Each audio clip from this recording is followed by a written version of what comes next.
मैं अमित कुमार आज फिर आपके सामने एक वीडियो लेकर आया हूं और ये जो वीडियो हमारी होगी ये किसी हम कह सकते हैं किसी जीके की या फिर साइंस की नहीं होगी। आज थोड़ा टॉपिक हमारा हटके है और ये टॉपिक जो हमारा है, जैसे कि आप सभी को पता है, आज 22 जनवरी को प्राण प्रतिष्ठा के रूप में हम एक उत्सव मना रहे हैं और पूरा यूपी, हम कह सकते हैं यूपी नहीं पूरा राष्ट्र राम में हो चुका है और राम की भक्ति में डूबा हुआ है।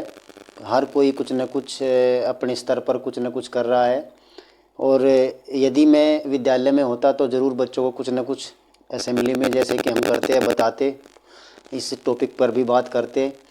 तो सुबह से मैं सोच रहा था कि किस प्रकार से बच्चों को कुछ बताया जाए, लेकिन यहाँ पे कोई ना कोई एक नया उत्सव हर किसी अवसर पर कोई उत्सव की तरह हम मनाते हैं और आज भी हम एक उत्सव के रूप में इतना बड़ा इवेंट कर रहे हैं हर गांव हर मोहल्ले और हम कह सकते हैं देश के प्रत्येक राज्य में और हर ज़िले में कोई ना कोई कुछ न कुछ छोटा मोटा आयोजन चल ही रहा है, ठीक है ना। तो उसी कड़ी से हम भी जुड़ जाते हैं और अपनी महापुरुष होते हैं, इन महापुरुषों की तस्वीरें तो हमारे घरों में होनी चाहिए लेकिन हमारे दिलों में भी ये हमेशा रहनी चाहिए, इनकी तस्वीर और इनके आचार विचार, इनका व्यवहार और इनका आचरण। और हमें बच्चों के साथ में इनके विषय में बातें करते रहना चाहिए, क्योंकि यदि हम इनके व्यक्तित्व के बारे में पढ़ेंगे नहीं, जानेंगे नहीं, तो उनके आचरण की महानता के विषय में यदि हम अपने बच्चों को नहीं बताएंगे तो किस प्रकार से फिर बच्चों को पता लगेगा, ठीक है ना। और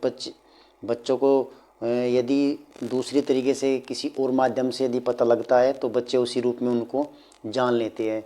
और इसका छोटा सा एग्जांपल ये है कि जैसे बच्चे आजकल आपने देखा होगा जो हमारे एक महापुरुष हुए हैं हनुमान, ठीक है ना, उसी का मैं एक एग्जांपल लेता हूँ। और उसके आए दिन एक नई नई मूवी आती रहती है कार्टून के रूप में और बच्चे भी कार्टून बड़े चाव से देखते हैं, बड़े रोमांच से देखते हैं। और कार्टून में कहीं मिकी माउस है, मैकडोनल्ड है, कहीं हम कह सकते हैं मोटू पतलू है और ना जाने कितने सारे कार्टून आते हैं और बच्चे उनको भी देखते हैं। वही है जो बच्चे बड़े ध्यान से देखते हैं, चाव से देखते हैं। और बच्चों को हमारे जो महापुरुष हुए हैं जैसे हनुमान, वे भी एक कार्टून के रूप में लगेंगे यदि हम उन्हें नहीं बताएंगे कि हनुमान एक ब्रह्मचारी और सदाचारी और महान सेवक, महान राम भक्त थे, तो उनको कैसा पता लगेगा कि ये हनुमान वास्तविक है या फिर रील के है, ठीक है ना।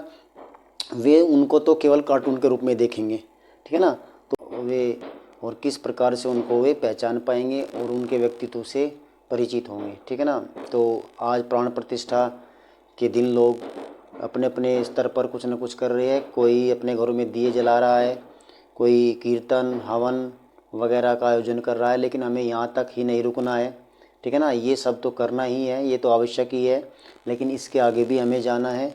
और हमें जो हमारे बच्चे हैं उन बच्चों को पुरुषोत्तम श्री राम के विषय में कुछ न कुछ बताना है, ज़रूर बताना है, उनके आदर्शों के बारे में। और वरना हमारे जो बच्चे हैं इन आदर्शों को कहीं ना कहीं खो देंगे, भूल जाएंगे। और राम के बारे में अक्सर आप देख भी सकते हो, यदि आप रामायण के बारे में बच्चों से बात करेंगे तो ज़्यादा कुछ बच्चों को नहीं पता है। कार्टून के बारे में, किसी मूवी के बारे में, किसी नाटक के बारे में यदि हम बात करेंगे तो उनको बहुत कुछ पता है, लेकिन जब आप रामायण के बारे में बात करोगे तो शायद ही वो आपको कुछ सटीक जवाब दे पाए। महाभारत के बारे में बात करेंगे तो उनको शायद ही उन्हें पता होगा, ठीक है ना। आपसे श्री राम के गुरु का नाम पूछता हूँ, या फिर मैं आपसे पूछूँ या अपने बच्चों से पूछूँ कि बताओ रामायण में कुल कितने कांड हुए हैं, यानी कि कितने भाग हुए, कितने, और उनको लिखा किसने था, यानी कि रामायण के रचयिता कौन है। तो बहुत कम बच्चे होंगे जो आजकल इन सब प्रश्नों का उत्तर दे पाएंगे, ठीक है ना। तो ये सारी चीज़ें हमारी जो विरासत में मिली है हम इन्हें भुला ना दें और हम इन्हें कहीं ना कहीं खो ना दें। तो इसलिए अपने बच्चों के साथ में इन सब की बातें हमें और उनके महापुरुषों के बारे में, उनके आदर्शों के बारे में न जानने का ही एक कारण है कि आज हम अपने संबंधों के न्यूनतम स्तर पर है। आज हमारे रिश्ते इतने ख़राब हो गए हैं, माता पिता भाई बहन, ठीक है ना, कोई भी रिश्ता चाहे खून का हो, चाहे हम कह सकते हैं कोई बनाया गया रिश्ता हो, कोई भी सेफ नहीं है। रिश्तों में इतनी कड़वाहट भर गई है कि सभी संबंध आज समाज में न्यूनतम स्तर पर है। और इसका सबसे बड़ा कारण है कि हमने अपने महापुरुषों के आदर्शों को भुला दिया है। उन आदर्शों को पुनः जगाना है, बताना है, अपने बच्चों से बातें करनी है इनके विषय में, उनको बताना है किस प्रकार से हनुमान हुए हैं, कितने बड़े सेवक राम भक्त, ठीक है ना। और हम कह सकते हैं भक्त की हम बात उनको बता सकते हैं कि कितना बड़े हम कह सकते हैं भाई के भक्त हुए हैं, जिन्होंने भाई के इंतज़ार में राज को ठुकरा दिया और एक भी पल नहीं लगाया और उनके 14 वर्ष के वनवास तक उनके खड़ाओं को सिंहासन पर रख कर राज किया, ठीक है ना। तो ऐसे ऐसे आदर्श हम अपने बच्चों को यदि उनके साथ बातें करते रहे तो कहीं ना कहीं हमारे बच्चों के ऊपर अच्छा इसका प्रभाव पड़ने वाला है। और हज़ारों वर्ष बीतने के बाद भी हर पिता चाहता है कि मेरा पुत्र राम की तरह आज्ञाकारी हो, हर माता चाहती है कि मेरा पुत्र संस्कारी हो, और हम कह सकते हैं कि हर मित्र चाहता है कि मेरा जो मित्र हो वो राम की तरह हो, और हर पत्नी चाहती है कि मेरा जो पति हो वो राम की तरह पत्नी व्रत हो, और हर सेवक ये चाहता है कि मेरा जो मालिक हो वो राम के जैसा हो, और हर हम कह सकते हैं कि हर प्रजा और नागरिक चाहता है कि मेरा राजा राम के जैसा हो, ठीक है ना। और हर कोई ये चाहता है कि हमारा देश राम राज्य की तरह हो। और उन आदर्शों को लेकर हम इच्छा तो बड़ी बड़ी रखते हैं, परंतु जब बात आती है, जैसे हम बात कर लेते हैं कि हर पिता चाहता है कि उनका पुत्र राम के जैसा आज्ञाकारी हो, तो क्या हमने कभी सोचा है क्या हम दशरथ बन पाए हैं? शायद नहीं, आंसर नहीं में होगा। और यदि हम बात कर लेते हैं कि हर माता चाहती है कि मेरा पुत्र संस्कारी हो, आज्ञाकारी हो, तो क्या हम कौशल्या बन पाए हैं? और हर पत्नी चाहती है कि मेरा पति राम के जैसा हो, तो क्या वो सीता बन पाए हैं? और हर गुरु चाहता है कि मेरा जो शिष्य हो राम की तरह हो, तो क्या हम कह सकते हैं कि गुरु वशिष्ठ के जैसे हम बन पाए या बन पाएंगे? तो शायद जवाब होगा बिल्कुल नहीं।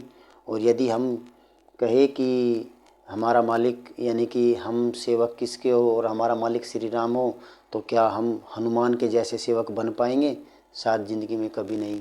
तो इसीलिए हमें अपने आदर्शों को उच्च रखना है, और पहले हमें भी कुछ बनना होगा, उसके बाद हमें ऐसा सोचने का अधिकार है। और यदि हम ऐसा नहीं सोच पाते तो फिर इन चीज़ों का कोई औचित्य नहीं बनता। फिर हम किस प्रकार से अपने संबंधों को इस प्रकार से संजो पाएंगे, राम की मर्यादाओं को हम रख पाएंगे और उनके आदर्शों पर हम चल पाएंगे। तो सबसे पहले तो हमें खुद में ही अपने आप में ही सुधार करना होगा, उसके बाद में हम दूसरों के बारे में सोच पाएंगे और उनको अच्छा कर पाएंगे। तो राम हमारी उसी कड़ी के एक अंग है, हमारी उस महान परंपरा की विरासत के एक कह सकते हैं एक कड़ी है, जो कि परंपरा से जुड़ना होगा। और राम के जो आचरण है, विचार है, संस्कार है, उनको अपने जीवन में धारण करना होगा, तभी जाकर हम एक अच्छे पिता, एक अच्छे कह सकते हैं पुत्र, और एक अच्छे शिष्य, अच्छे भाई और एक अच्छे